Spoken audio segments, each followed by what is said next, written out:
ഗ്രാമപഞ്ചായത്തിൽ ഓണം കാർഷികോത്സവത്തിന് തുടക്കമായി. നെടിയാണിക്കൽ ക്ഷേത്ര മൈതാനത്താണ് കാർഷികോത്സവം നടക്കുന്നത്. സെപ്റ്റംബർ 3-ന് സമാപിക്കും.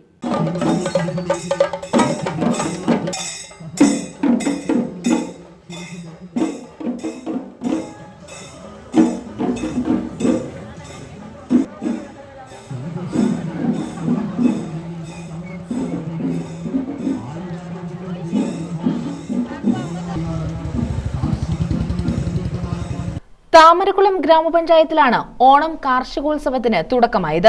നെടിയാണിക്കൽ ക്ഷേത്ര മൈതാനത്താണ് കാർഷികോത്സവം നടക്കുന്നത്.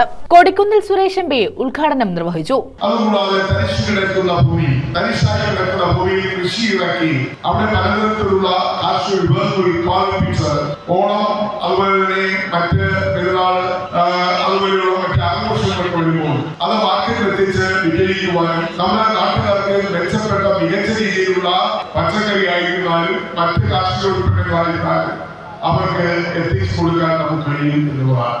ഗ്രാമപഞ്ചായത്ത് പ്രസിഡന്റ് ജി വേണു അധ്യക്ഷത വഹിച്ചു. ഈ ഗ്രാമപഞ്ചായത്തിന്റെ ഭരണസമിതിക്ക് 3 വർഷമായി തുടർച്ചയായി ഇവിടെ കാർഷികോത്സവം സംഘടിപ്പിക്കാൻ കഴിഞ്ഞു. ഈ വർഷം ചെറിയ തടസ്സമൊക്കെ ഉണ്ടാകുമെന്ന് തോന്നിയെങ്കിലും ദൈവാനുഗ്രഹത്താൽ തടസ്സം മാറി നമുക്ക് ഈ വേദിയിൽ വെച്ച് തന്നെ അല്ലെങ്കിൽ ഈ പ്രദേശം ഈ അമ്പലത്തിന്റെ ഗ്രാമത്തിൽ വെച്ച് തന്നെ നമുക്ക് ഈ കാർഷികോത്സവം നടത്താൻ സാധിച്ചു.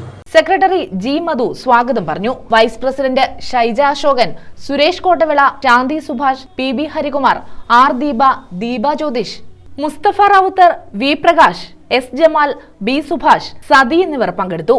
കാർഷികോത്സവത്തിന് തുടക്കം കുറിച്ച് ഘോഷയാത്രയും നടത്തി. കുടുംബശ്രീ ആശാപ്രവർത്തകർ ഉൾപ്പെടെ ഘോഷയാത്രയിൽ പങ്കെടുത്തു. കാർഷികോത്സവത്തിൽ 35-ലധികം സ്റ്റാളുകൾ പ്രവർത്തിക്കുന്നുണ്ട്. സെപ്റ്റംബർ 3-ന് കാർഷികോത്സവം സമാപിക്കും. MS അരുൺകുമാർ MLA ഉദ്ഘാടനം നിർവഹിക്കും.